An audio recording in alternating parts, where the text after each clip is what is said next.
Cholecystectomy occurs when gallstones block the gallbladder and a second stone migrates, lodging in the common bile duct, halting the flow of essential fluids. Surgeons typically address this using a two-stage protocol. Stage 1 uses an ERCP to clear the main duct from the inside. Stage 2 involves a laparoscopic cholecystectomy to remove the gallbladder reservoir. While the sequence is standardized, doctors remain divided on the timing of that second stage. Because the first procedure causes localized trauma and swelling, many surgeons suggest sending the patient home to let this inflammation subside before attempting the final surgery weeks later. This chart from a systematic review of over 5,300 patients shows the impact of that delay. Patients who received surgery within 24 hours had a complication rate of 2.27%. In the group that waited over 30 days, that rate rose to 5.96%. This raises a difficult question for surgeons. Why does providing time to heal between procedures correlate with a higher risk of surgical failure? To find the answer, researchers categorized patient outcomes into 4 distinct windows: within 24 hours, 2 to 3 days, 4 to 30 days, and over 30 days. This chart tracks the mean length of hospital stay. Recovery times were shortest for those operated on within 72 hours, averaging 7.9 days. For the delayed group, that stay increased to an average of 10.9 days. Chart A tracks conversions to open surgery, where surgeons must abandon the minimally invasive approach and perform a larger incision. The count rises steadily as time passes, moving from 46 in the early group to 96 total cases in the latest group. The data highlights a paradox. The patients who received surgery within 24 hours were actually the most severe cases at baseline, presenting with acute pancreatitis and high bilirubin levels.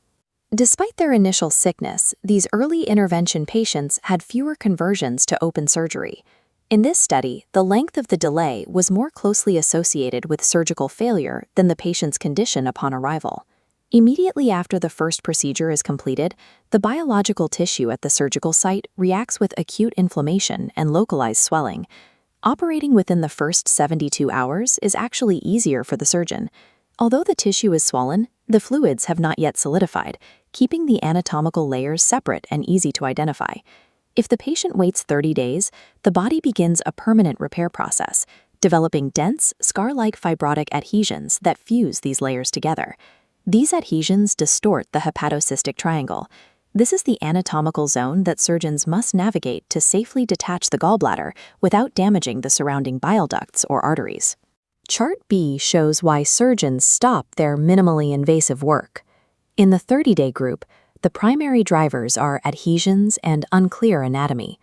The scar tissue becomes so thick that a surgeon can no longer identify the landmarks needed to avoid a catastrophic injury. The body's natural attempt to heal the area creates an anatomical environment that makes the second surgery significantly more difficult. Based on this review of over 7,000 patients, the researchers recommend that same-admission cholecystectomy, ideally within 24 to 72 hours, should be the preferred management strategy. This radar chart illustrates the broader impact of delaying the procedure. The purple line represents the 30-day group, showing an increased burden across multiple metrics, moving toward more frequent drain placement and higher wound infection rates. The economic results of these delays are also measurable. Longer hospital stays and the need for repeat interventions increase the overall cost to the healthcare system for each patient.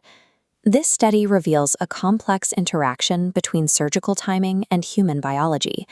While the body is designed to repair itself, those repair mechanisms can complicate necessary medical interventions. In this specific protocol, completing the work before the scar tissue sets in provides the best path to recovery.